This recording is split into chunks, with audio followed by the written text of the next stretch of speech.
Hello students, welcome back again to the remaining part of the story, the packing. Where did we stop yesterday? Yes, we stopped at the packing of Jerome, that he had finished his packing and he entrusted the rest of the packing to others. Harris and George began the rest of the work in a light-hearted spirit. They were doing it to show Jerome how to do the rest. Jerome sat quietly and did not make any comment. They scattered everything and it looked at the piles of plates, cups, kettles, bottles, jars and pies and straws, cakes and tomatoes, etc. What a mess. First and foremost, they started with breaking a cup.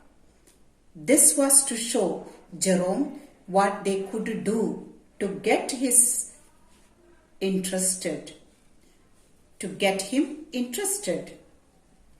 What did Harris do here?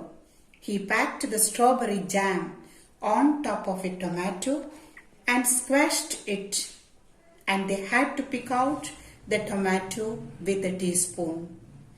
What did George do here? He trod on the butter.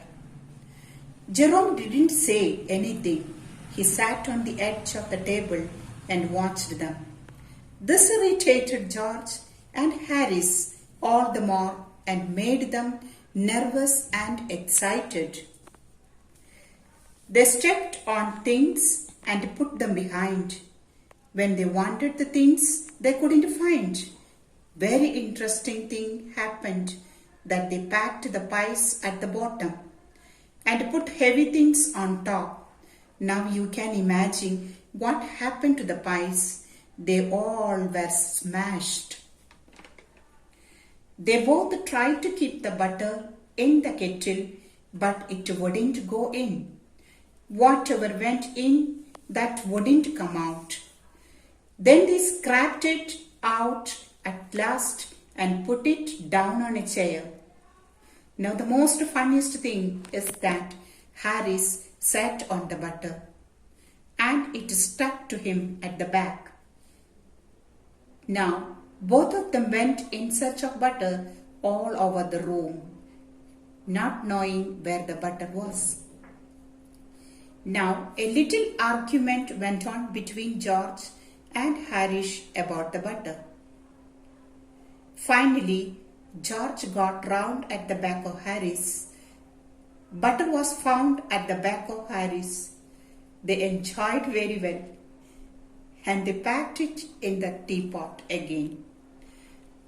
Here comes the fourth character, Montmorency, with the ambition in life to get scolding. What was his ambition? To get scolding. He wanted to move around and become a perfect nuisance and make people mad and throw the things at him. His highest aim to get somebody to stumble over him and curse him. He came and sat over the things when they were wanted to be packed. He put his legs into the jam, scattered the teaspoons. He pretended the lemons were rats and got into the hamper and killed 3 of them. That means spoiled them, before Harris could beat the dog with a frying pan. He said that dogs doesn't want any encouragement. It is natural or original sin that is born to the dog that makes him to do things like that. At last, the packing was done at 12:50. Still, there was little talk about going to bed, at what time they must go to bed, or with whom Harris had to sleep. Also, outside or inside. Harris agreed to sleep inside a bed, and then they decided to wake up at 6:30 in the morning next day. They all went to bed themselves. Now this is all about the lesson. Students, let's evaluate ourselves after learning this lesson. What do we learn from this lesson? That's most important after learning it. That is, planning is an important part of everyone's life. That we must plan for everything.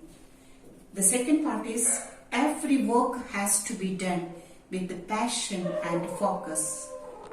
I hope all of you understood the lesson. You will be getting homework. Thank you.